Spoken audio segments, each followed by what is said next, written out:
بسم اللہ الرحمن الرحیم۔ معزز ناظرین، ادب کے ساتھ عرض ہے کہ چینل کو سبسکرائب کریں، یہ تو انتہائی عزت افزائی ہوگی، لیکن جو بھی دوست کسی بھی قسط کو سنتا ہے لائک تو ضرور کر دیا کریں۔ ہم ساری محنت آپ کی خوشی کے لیے ہی کرتے ہیں، آپ کے لائک کرنے سے ہماری عزت افزائی ہوگی، اور کوئی کمی بیشی کمنٹ کر کے لازمی بتا دیا کریں۔ ہماری پوری کوشش ہوتی ہے کہ ہم آپ کی ہدایت کا جواب دیں اور اس پر عمل بھی کریں۔ لائک لازمی کر دیا کریں، شکریہ۔ گمنام ہیرو کے معزز ناظرین، السلام علیکم۔ آئیے چلتے ہیں کہانی کی طرف۔ میری بات ختم ہوئی تو وہ قدرے مطمئن نظر آنے لگی۔ میں نے اس کی تسلی کی خاطر مزید کہا، صدف تم یہ مت سمجھو کہ میں تمہیں بالکل ہی نظر انداز کر رہا ہوں۔ آج کا ایک مشن میں تم میرا ساتھ دو گی۔ اس کی آنکھیں چمک اٹھی۔ کون سا مشن؟ Lunch mission. کیا تم میرے ساتھ کہیں لنچ پر جانا چاہتے ہو؟ کہیں کیا مطلب؟ میں نے تیز لہجے میں کہا۔ آج کا لنچ تمہارے گھر پر ہوگا۔ وہ حیرت بھری نظر سے مجھے دیکھنے لگی، مگر میں تو انہیں منع کر چکی ہوں۔ تو کیا منع کرنے کے بعد تمہارے گھر والے ہمیں کھانا نہیں دیں گے؟ ایسی بات نہیں، وہ الجھن زدہ لہجے میں بولی۔ میرا مطلب ہے وہ اہتمام، کسی اہتمام کی کوئی ضرورت نہیں، میں نے قطعیت سے کہا۔ جو دال روٹی ملے گی وہ کھا لیں گے، اصل مقصد تو تمہارے پاپا ماما سے ملاقات کرنا ہے نا۔ دعوت اور اہتمام پھر کبھی صحیح۔ وہ اس دوران میں یک ٹک میرے چہرے کا جائزہ لے رہی تھی۔ جلدی سے بولی، لیکن اس وقت تو تم اپنے حلیے میں نہیں ہو۔ میرا مطلب ہے وجدان کی بجائے کچھ اور بن چکے ہو۔ میں وجدان کی حیثیت سے تمہارا تعارف کس طرح کراؤں گی؟ یہ تو ایک کھلا جھوٹ ہوگا۔ ماموں اورنگزیب نے جس وجدان کو دیکھا ہے، پاپا اس سے مختلف وجدان کو دیکھیں گے تو گڑبڑ نہیں ہو جائے گی؟ کوئی گڑبڑ نہیں ہوگی، میں نے معتدل لہجے میں کہا، اور نہ ہی تمہیں کھلا یا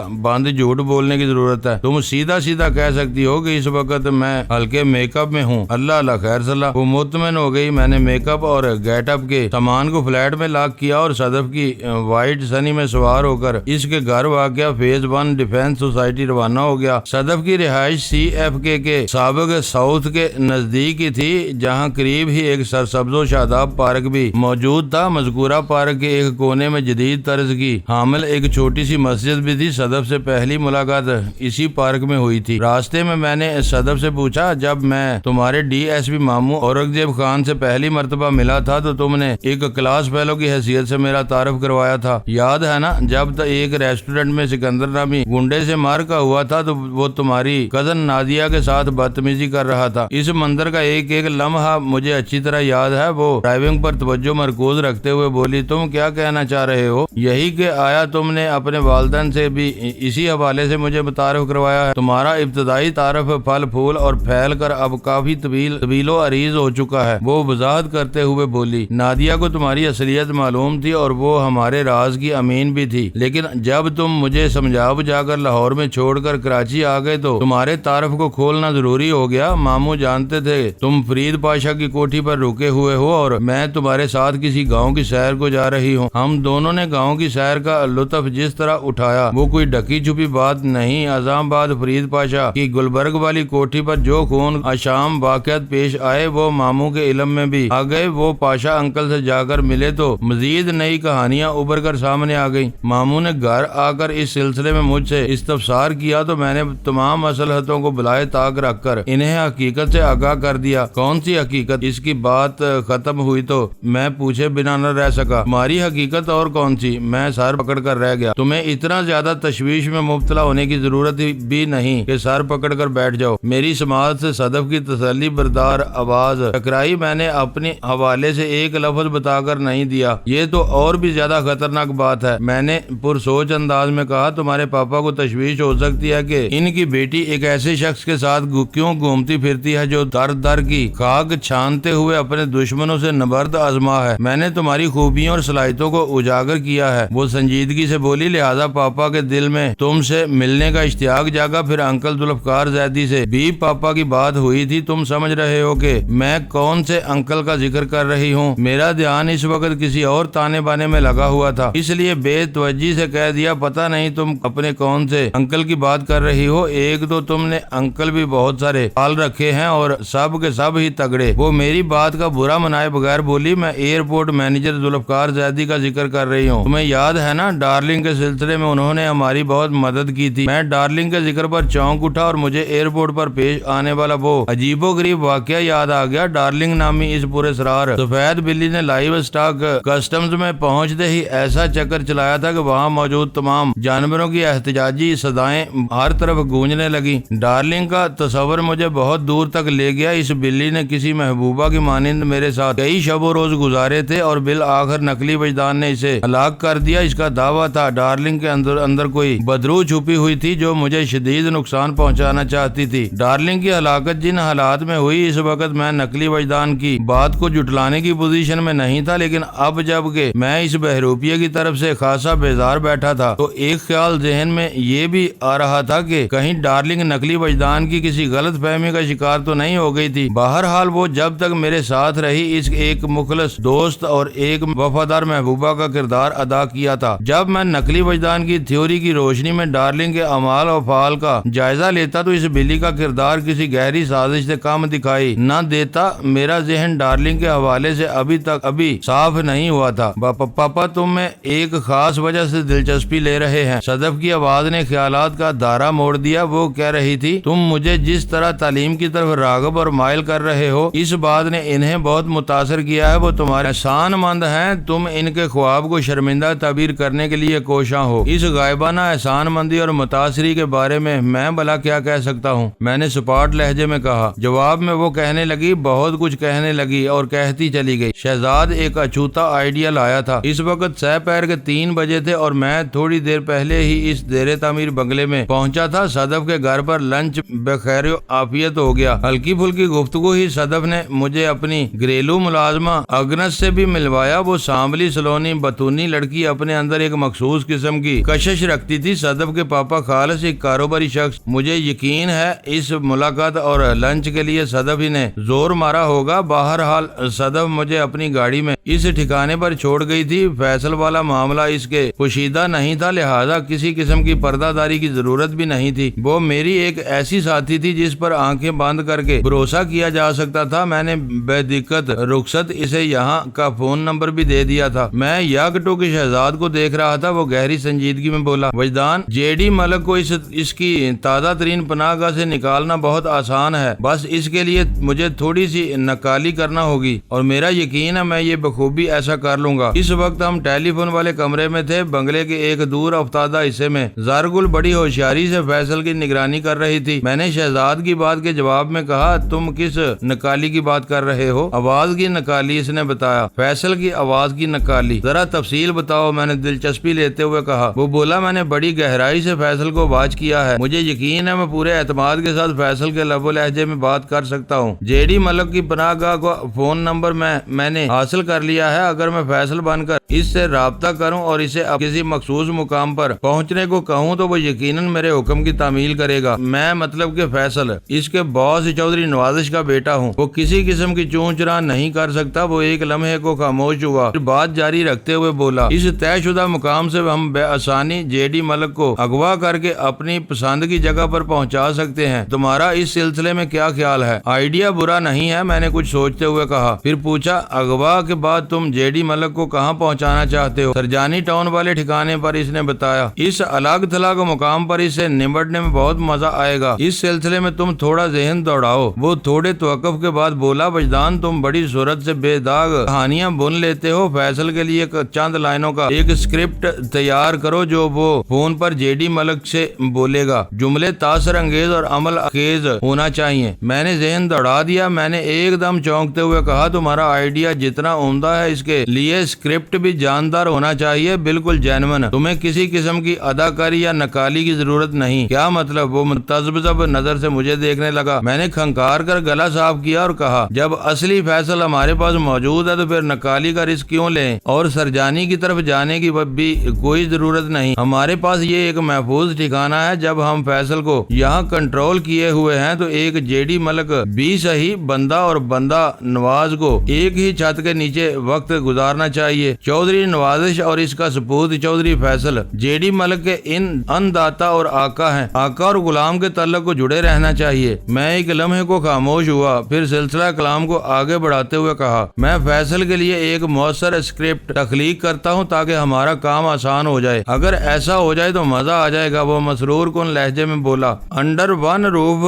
کارروائی کا لطف دوبالا ہو جائے گا۔ فیصل سے ایک خون ریز مقابلہ اور جے ڈی ملک سے ایک وہ جملہ ادھورا چھوڑ کر معنی خیز نظر سے مجھے تکنے لگا۔ آئندہ 10 منٹ میں نے شہزاد کو اپنی پلاننگ سے آگاہ کر دیا۔ یہ پلاننگ بڑے ہنگامی انداز میں میرے ذہن میں ترتیب پائی تھی۔ شہزاد کو فیصل کے پاس جا کر میری مرضی کے مطابق ایک ڈیل کرنا تھی۔ اس کام کے لیے اگر فیصل آمادہ ہو جاتا تو فابہا، بصورت دیگر ہم کوئی اور راہ نکالتے۔ مجھے امید تھی فیصل اپنی آزادی کی خاطر ہماری بات ماننے پر تیار ہو جاتا۔ زرگل کو واپس بلا لیا گیا اور میں شہزاد کے ساتھ فیصل کے پاس پہنچ گیا۔ میں اس وقت میک اپ میں تھا اور شہزاد زرگل اس راز سے واقف تھے۔ فیصل کے لیے میں ایک نیا چہرہ، ایک اجنبی شخص تھا، اور ویسے بھی مجھے خاموش رہنا تھا۔ فیصل سے معاملاتی گفتگو شہزاد ہی کو کرنا تھی۔ فیصل کو اس زیر تعمیر بنگلے کے انتہائی محفوظ گوشے میں رکھا گیا تھا۔ وہ اپنی مرضی سے حرکات و سکنات کے قابل نہیں تھا۔ بقول شخص ہم نے اسے ناتھ ڈال کر رکھی تھی، تاہم وہ اگر چیخ داڑ کر بھی کسی کو اپنی جانب متوجہ کرنے کی صحیح کرتا تو اس کی یہ کوشش رائے گاہ ہی جاتی۔ پولیس کی کارروائی کے بعد وہ بنگلہ ہمارے لیے اور بھی زیادہ موزوں اور محفوظ ہو گیا تھا، گویا ایک طرح سے اسے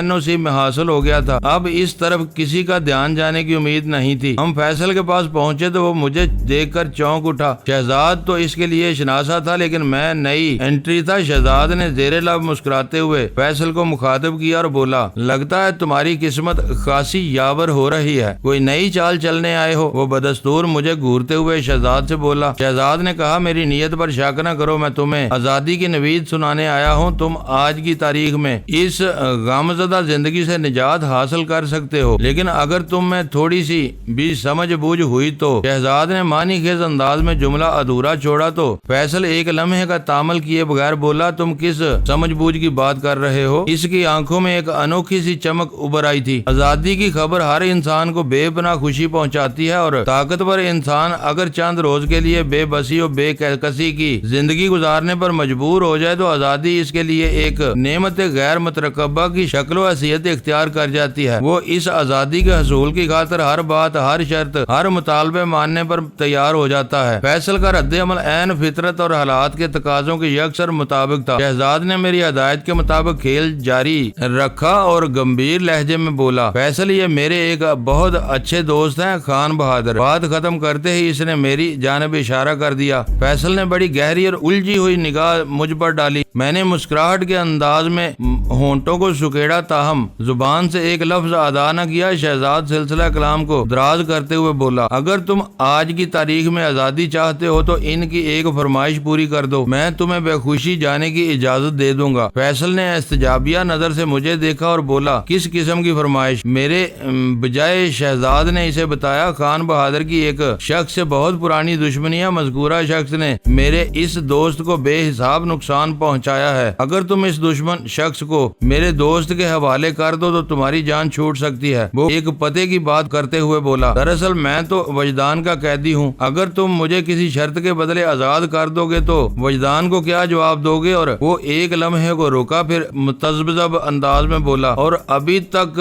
تو میں یہ بھی نہیں جانتا کہ تم مجھ سے کس شخص کا مطالبہ کر رہے ہو۔ زیادہ پریشان ہونے کی ضرورت نہیں، شہزاد نے تسلی آمیز لہجے میں کہا۔ جب میں یہ بات کہہ رہا ہوں کہ خان بہادر میرا دوست ہے تو اس کا مطلب یہی ہے کہ یہ وجدان کا بھی دوست ہے۔ ابھی تھوڑی دیر پہلے وجدان سے فون پر میری بات ہوئی ہے، میں اسی کی دی ہوئی ہدایت کے مطابق تم سے سودے بازی کر رہا ہوں۔ وہ چند لمحات کے لیے متوقف رہا۔ شہزاد کو میں نے جتنا کچھ سمجھایا تھا وہ اس سے بڑھ کر پرفارم کر رہا تھا اور خوب پرفارم کر رہا تھا۔ اس تیار ہنڈیا کو اس نے خوشبودار بگار لگاتے ہوئے اپنی بات جاری رکھی۔ تمہاری اطلاع کے لیے بتاتا چلوں کہ وجدان نے اپنی ساتھی ساحل کا سراغ لگا لیا ہے۔ 1 آدھ گھنٹے میں وہ وجدان کی دسترس میں ہوگی۔ وجدان کے جانثار دستے نے شعیب غوری کو شدید نقصان پہنچا کر ساحل کو اس کے چنگل سے آزاد کرا لیا ہے، اور اب تک وہ وجدان کے پاس پہنچ چکی ہوگی یا پہنچنے ہی والی ہوگی۔ خود سوچو، اس کے بعد تم اور تمہاری حیثیت وجدان کی نظر میں 2 کوڑی کی رہ جاتی ہے۔ تم لوگوں سے اس کی جنگ ساحل کی خاطر تھی، جب وہ اس کے قبضے میں آ گئی تو سب کچھ بے وقت ہو کر رہ جاتا ہے۔ وجدان خواہ مخواہ کی قتل و غارتگری کو اچھا نہیں سمجھتا، اس لیے تمہارے ذریعے اپنے ایک دوست خان بہادر کا بھلا چاہتا ہے۔ اب یہ تمہاری سمجھ بوجھ پر منحصر ہے کہ تم کس طرح خان صاحب کے کام آتے ہو۔ میں تمہیں قطع کلامی کرتے ہوئے بولا، تم نے ابھی تک یہ نہیں بتایا کہ میں اس شخص کو تمہارے اس دوست خان بہادر سے حوالے کروں اور کس طرح۔ میں تو خود تمہارے رحم و کرم پر ہوں۔ میں تمہیں یہی سب کچھ بتانے جا رہا تھا لیکن چونچ چلانے سے باز نہیں آئے۔ شہزاد نے اسے گھورا، پھر بات جاری رکھتے ہوئے بولا، تم اس شخص سے فون پر رابطہ کرو گے، بلکہ ہم تمہارا رابطہ کرائیں گے۔ تم اسے ہمارے بارے میں بتاتے ہوئے ایک مخصوص مقام پر پہنچنے کا حکم دو گے۔ وہ تمہارا حکم سن کر دوڑا چلا آئے گا۔ اور کون دوڑا چلا آئے گا؟ وہ ایک مرتبہ پھر شہزاد بات پوری ہونے کا انتظار نہ کر سکا۔ شہزاد نے اسے بری طرح جھڑکا، لگتا ہے تمہاری زبان میں بڑی خارش ہے، مجھے مجبور نہ کرو کہ میں ایک گوشت کے لوتھڑے کو تمہاری گدی سے کھینچ باہر نکالوں۔ فیصل ناگواری سے باری باری ہم دونوں کو دیکھنے لگا۔ شہزاد نے زہر خند لہجے میں انکشاف کیا، تمہارے اس رشتہ دار کا نام جے ڈی ملک ہے۔ جے ڈی ملک؟ وہ اس طرح اچھلا جیسے بجلی کا ننگا تار چھو لیا ہو۔ اسے پے در پہ حیرت کے جھٹکے لگ رہے تھے۔ یہ خبر ہی کچھ کم غضب کی نہیں تھی کہ میں نے ساحل کو دستیاب کر لیا تھا۔ اس پر جے ڈی ملک کی حوالگی کا مطالبہ فیصل کی حالت دیدنی تھی۔ ویسے ایک بات ہے، جب شہزاد نے ساحل کے اصول کی بات کی تو میرے دل سے آمین نکلا تھا۔ یہ ایک بے ساختہ جذبہ تھا۔ ہم فیصل سے اچھی خاصی غلط بیانی کر رہے تھے اور یہ سب کچھ مصلحت اور حالات کا تقاضا تھا۔ ہمارے دشمن دودھ پیتے معصوم بچے نہیں تھے اور نہ ہی عبادت گزار نیک و پرہیزگار انسان۔ وہ جیتے جتنے شفاق اور بے رحم تھے، اس کے پیش نظر ان کا اسی سلوک کے متقاضی تھے۔ فیصل کے اچھلنے پر شہزاد نے کہا، ہاں جی، اسی جے ڈی ملک کا تذکرہ کر رہا ہوں جو تم لوگوں کا کراچی نیٹ ورک چلا رہا ہے۔ تمہارے باپ نے میاں ظاہر حسین کی جگہ اسے دے دی، لیکن یہ ملک سخت نالائق ثابت ہوا ہے۔ اس نے چند روز میں پے در پہ اتنی غلطیاں کی ہیں کہ تمہارا باپ بھی اس سے خوش نہیں، لیکن وہ تو ابا جی کا بہت خاص آدمی ہے۔ فیصل تردد امیز لہجے میں بولا، اسے کسی دشمن کے حوالے کرنے کے لیے پہلے مجھے بڑے چودھری صاحب سے بات کرنا ہوگی۔ اس کا مطلب ہے تمہیں اپنی آزادی بلکہ زندگی سے کوئی لگاؤ نہیں۔ شہزاد نے پھنکار سے مشابہ لہجے میں کہا، کان کھول کر سن لو، وجدان نے تمہیں مکمل طور پر میرے سپرد کر دیا ہے۔ اس کی محبوبہ اسے مل گئی ہے۔ میں اب تمہارے ساتھ جو بھی سلوک کروں وجدان کو اس پر کوئی اعتراض نہیں ہوگا، اور میں تمہارے جسم و جان کو جس عذاب سے گزاروں گا تم اس تکلیف اور اذیت کا تصور کر کے ہی بے ہوش ہو جاؤ گے۔ میں تمہاری روح فنا کر کے رکھ دوں گا۔ فیصل خاصا متفکر نظر آنے لگا۔ اسے شش و پنج میں دیکھ کر شہزاد نے ایک اور ردا چڑھایا، یہ تمہارے ہاتھ میں آیا ہوا آخری موقع ہے۔ پر فیصل، تم نے اپنی آزادی کے لیے ہمارے سیکیورٹی گارڈ سہیل کو 1 کروڑ روپے کی پیشکش کی تھی، اور یہ رقم تم اسے جے ڈی ملک ہی کے حوالے سے دلوانے والے تھے۔ اس ڈیل کا جو نتیجہ برآمد ہوا اس پر بات کرنا فضول ہے۔ قسمت کی مہربانی نے تمہیں ایک اور نادر موقع دیا ہے۔ اگر تم اس سے فائدہ نہ اٹھایا تو اس غلطی پر پچھتانے کے لیے تم زندہ نہیں رہو گے۔ And it is full and final. Shahzad کے لہجے میں پوشیدہ سنگینی نے فیصل کو تشویش میں مبتلا کر دیا۔ وہ مبہم سے لہجے میں بولا، میں کس طرح جے ڈی ملک کو تمہارے حوالے کروں؟ میں تو خود قید و بند میں پڑا ہوا ہوں۔ تمہیں اس نیک کام کے لیے کہیں آنے جانے کی ضرورت نہیں۔ شہزاد نے وضاحت کرتے ہوئے کہا، ہماری مہمان نوازی میں شاید تمہاری یادداشت کو خاصا دھچکا لگا ہے، خاص طور پر شارٹ ٹرم میموری کو۔ ابھی تھوڑی دیر پہلے میں نے تمہیں بتایا تھا کہ تم صرف جے ڈی ملک کو فون پر ہمارے بتائے ہوئے مقام تک آنے کا حکم دو گے۔ ہم ملک کو مذکورہ مقام سے پک کر کے یہاں لے آئیں گے اور بس تمہاری چھٹی۔ وہ تعاون آمیز نظر سے باری باری ہم دونوں کو دیکھنے لگا۔ شہزاد نے کہا، میں تمہاری سوچ بچار کے لیے 4 گھنٹے دیتا ہوں۔ اگر تم میری بات ماننے کے لیے تیار ہو گئے تو میں ٹھیک 8 بجے رات جے ڈی ملک سے تمہارا رابطہ کراؤں گا۔ اس سے اپنے حکم کی تعمیل کرانا تمہارا کام ہے، میں صرف تمہیں ٹپس دے سکتا ہوں۔ وہ اگر فوری طور پر اپنی پناہ گاہ سے روانہ ہو گیا تو 30-35 منٹ میں ہمارے مطلوبہ مقام تک پہنچ جائے گا۔ شہزاد میرے رٹائے ہوئے سبق کو دہرا رہا تھا۔ فیصل نے اس کی بات کے اختتام پر کہا، پناہ گاہ؟ اس کے لہجے میں حد درجہ حیرت تھی۔ شہزاد نے طنزیہ انداز اختیار کرتے ہوئے کہا، جے ڈی ملک کی رہائش گاہ پر جو قیامت ٹوٹی ہے اس نے اسے سر پر ٹانگیں رکھ کر فرار ہونے پر مجبور کر دیا ہے۔ وہ اس وقت اپنے ایک دوست صفدر علی کے بنگلے پر نارتھ نازمہ آباد میں چھپا ہوا ہے۔ میں اسی بنگلے کے فون نمبر پر اس سے تمہاری بات کراؤں گا۔ میں نے اس رپوش ملک کے لیے جبھی تو پناہ گاہ کے الفاظ استعمال کیے ہیں۔ فیصل گہری سوچ میں پڑ گیا۔ اس کے انداز سے امادگی جھلکتی تھی۔ وہ چودھری زادہ تھا اور ان لوگوں کے نزدیک